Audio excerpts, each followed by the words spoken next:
Hello and welcome to the morning sports briefing here on Saturday, the 20th of June.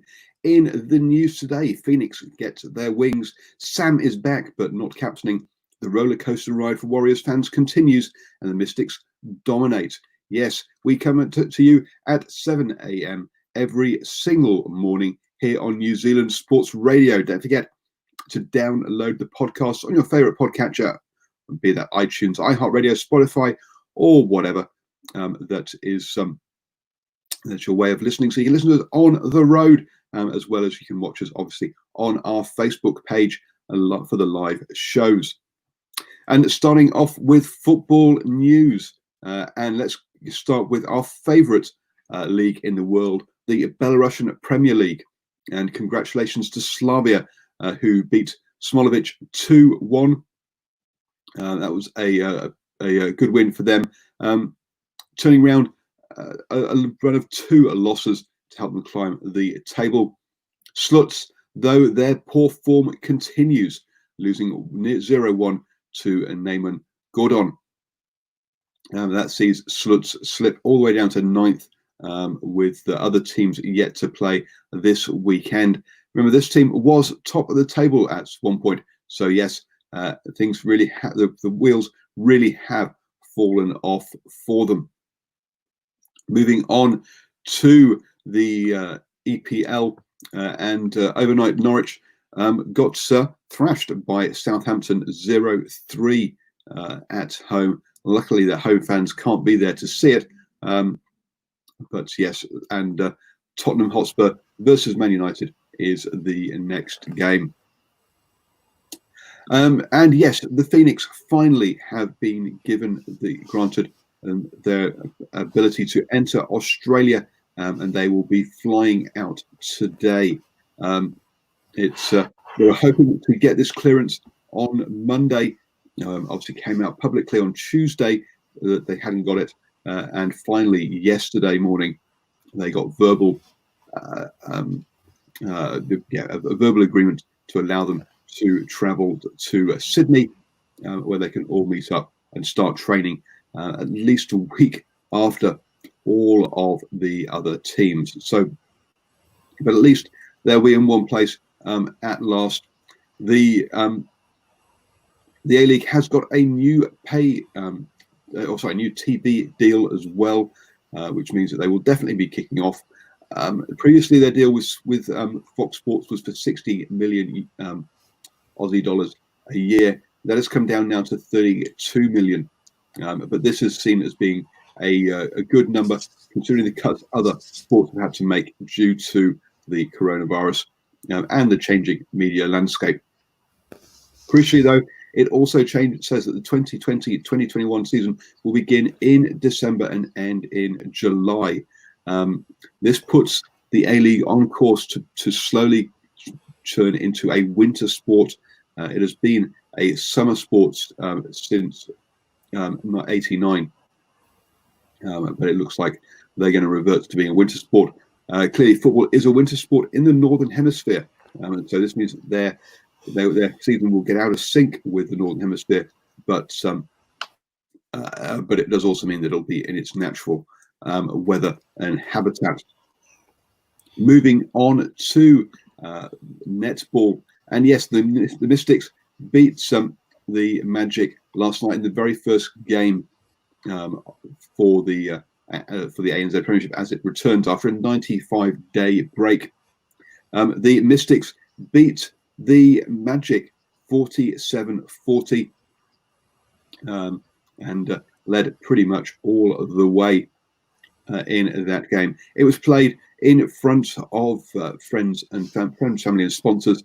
Remember, from the third game, fans will be allowed back in. Netball New Zealand also confirmed that the final will be held in Southland. So let's see. And that will be on August the 23rd. So yes, Stadium Southland in Invercargill will be hosting that. Going to hand you over to Stephen now, who will take us through our football update. Not football update. Thank you. Birthdays. Thank you, Paul. We finally got it right there. Hey, good morning, everybody, to the first day of what is a new weekend. In birthdays today, a triathlete synonymous with New Zealand Ironman, a former captain of the New Zealand women's cricket team, and finally an Otago and All Black legend. Josh Kronfeld, born this day, the 20th of June 1971, is a former rugby union player who represented New Zealand at international level and Otago, the Highlanders, and Leicester at first-class level. During his international career, Kronfeld played in 56 games for the All Blacks, gaining 54 test caps, including appearances at both the 95 and 99 Rugby World Cups. Kronfeld, who turns 49 today, played as an open side flanker, and his greatest attribute was his high work rate and his ability to be in the right place as a support player. Maya Lewis, MNZM, born this day, the 20th of June 1970, is a former cricketer and captain of the New Zealand women's cricket team. She played in 9 women's test matches, captaining New Zealand in 2 of them. She was born in Christchurch, New Zealand. Lewis, who celebrates her 50th birthday today, retired from cricket in 2005. In the 2006 Queen's Birthday Honours List, Lewis was appointed a member of the New Zealand Order of Merit for services to women's cricket. And finally, Cameron Brown, ONZM, born this day, the 20th of June 1972, is an Ironman triathlete. He is a 12-time winner of Ironman New Zealand between 2001 and 2005, 2007 and 2011, 2015 and 2016, held in Taupo, New Zealand. His best placing at the Ironman Triathlon World Championships in Kona, Hawaii is second in 2001 and 2005. Brown, who celebrates his 48th birthday today, was made an officer of the Order of Merit in 2016 for services to his sport. And that's birthdays today. One of these days, the relationship between my teleprompter and I will finally work. Back to you, Paul. We'll be back with Leg shortly. Thank you, Stephen. Yes, what you need is a producer who can alter the speed for you, so it doesn't zoom off too quickly. But there we go. One day, when we have the megabucks, we'll get you the good tech. Don't worry. Moving on to rugby news, and yes, Sam Whitelock is back for the Crusaders, but will not be captaining the team. With Scott Barrett having a injured foot, that means that he won't be there. Looking at the team though, and it's still a very strong side by the Crusaders. For a full breakdown and preview of the 2 games, you can check out the Super Rugby Round 2, Super Rugby Aotearoa Round 2 preview show that we did last night. It's available obviously as a podcast, or you can watch the video recording on Facebook, YouTube, or Twitter. But yes, it's a very strong side by the Crusaders, with Cody Taylor captaining the team. Great to also see David Havili back from his bowel surgery to take his place on the bench. For the Hurricanes, Ardie Savea comes back into the number 8 jersey, and we also see Vias Fafita into the row in the number 5 jersey. So 2 All Blacks back to strengthen that Hurricanes pack after their poor results against the Blues.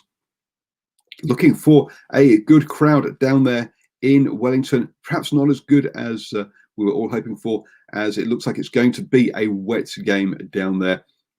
So folks, do wrap up if you're going to go to that game.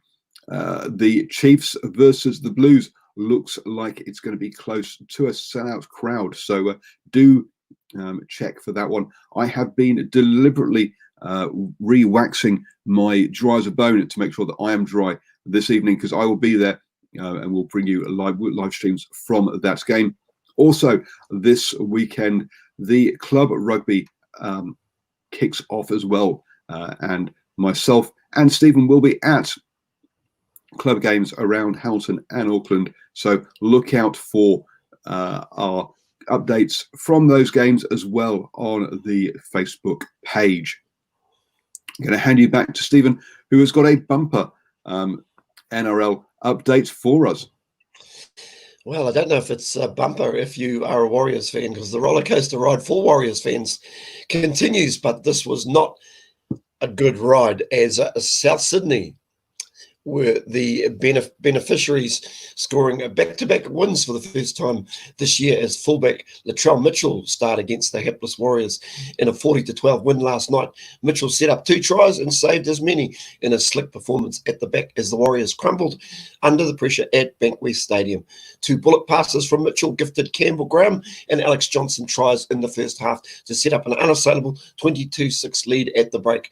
A week after they trounced Queensland and Gosford, the Warriors crumbled under poor completion rate, maintaining their own trend of inconsistency this season. Just 3 weeks ago, the Warriors set an NRL record for the most consecutive completed sets with 44 against St George Illawarra, but they looked a far cry from that standard of performance last night. And instead, in front of a devoted crowd of 436 fans, it was the Rabbitohs who found their groove. Souths ran in 2 easy tries within 6 minutes, while Cody Nikorima was in the sin bin for a professional foul midway through the first half. Rabbitohs winger Dane Gage had pinched an intercept 10 metres from his own line and raced 70 metres before he was brought down, and Nikorima was pinged for attempting to slow the play down, beg your pardon. Conversely, the Rabbitohs scored while milestone man Cody Walker was in the sin bin for repeated ruck interferences at the end of the first half. Walker soon made up for his transgression, scoring through broken play on the line just minutes after he returned to cap off a memorable 100th NRL game. Tries to Damien Cook and a second from Johnson after a perfectly placed Walker chip added to an impressive total in the second half. The Warriors scored first in the 6th minute when Blake Green floated a ball out to winger David Fusitua, but that's where the joy stopped until Ignatius Pussy grabbed a consolation try in the dying minutes. Forward Lachlan Burr was lost to concussion early in the first half, while Fusitua was also taken off after copping a high shot from Mitchell while attempting to score. Mitchell could face sanctions for the match review committee on this morning. South Sydney will now play Penrith in Campbelltown on Thursday, while the Warriors will travel to Melbourne to meet the Storm on Friday night. That final score again, South Sydney Rabbitohs 40, the Warriors 12. As we head to the second game that was played last night. Now, Penrith have proved their premiership medal as a flying Viliami Kikau helped them to an impressive 21-14 NRL win over Melbourne on Friday night, with the scores locked at 14-all with 17 minutes to play. Kikau pulled off the match-defining play when he charged into a shallow Nathan Cleary bomb to score. The play infuriated Melbourne captain Cameron Smith, who labelled the Storm's finish as uncharacteristic as Kikau went unchallenged for the ball just metres from the line. Clearly then slotted a field goal from 30 metres out with 4 minutes to play to seal the victory for the Penrith Panthers. Very interesting game this. There was a couple of challenges through the game, and I just wonder if that's something we may see in rugby. Of course, we see challenges in cricket, not always used widely, I've got to say, but all the same, very, very interesting. So that final score again, it was the Penrith Panthers coming out on top of the Melbourne Storm by 21 points to 14. In games today, the Gold Coast Titans take on the St George Dragons at Suncorp Stadium, 5 p.m. kickoff New Zealand time, and West Tigers meet North Queensland Cowboys at Campbelltown Stadium, 7:30 p.m. New Zealand time. And in the final game, which will be the game of the round, the Sydney Roosters take on the unbeaten Parramatta Eels at Bankwest Stadium, and that's at 9:35 p.m. New Zealand time, and this should be an absolute corker. Of course, the Parramatta Eels unbeaten, and the Sydney Roosters starting to hit some form after an indifferent start to the beginning of the season, and that just seems miles ago, Paul, before COVID, when those first 2 rounds were played. But just want to get your thoughts on maybe possibly a captain's challenge coming into rugby. It's quite interesting. The challenge I saw from Cameron Smith was one of the players looked like he got dragged over the sideline. As it turned out, the defending players had done absolutely nothing wrong. So how do you feel about that? Well, it does seem that Super Rugby AU is going to be taking on a whole bunch of laws that seem to have been that seem to be rugby league inspired, and at some point we've got to say, look, they are different sports. Let's not copy all of the ideas that league come up with. And I think with our what do you call it, the video ref already, I think we've got enough stoppages slowing down the game. Seems as though Rapid Rugby's copied most of them, Paul. But listen, if you tune in on Wednesday evening at 8 p.m.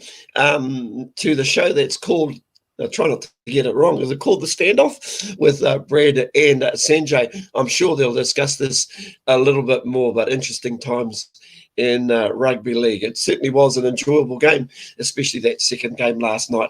Not so enjoyable if you were a Warriors supporter. So like we said at the top of the show, that roller coaster ride just continues. I just can't quite put my little pinky finger on it, Paul, to why they're so inconsistent.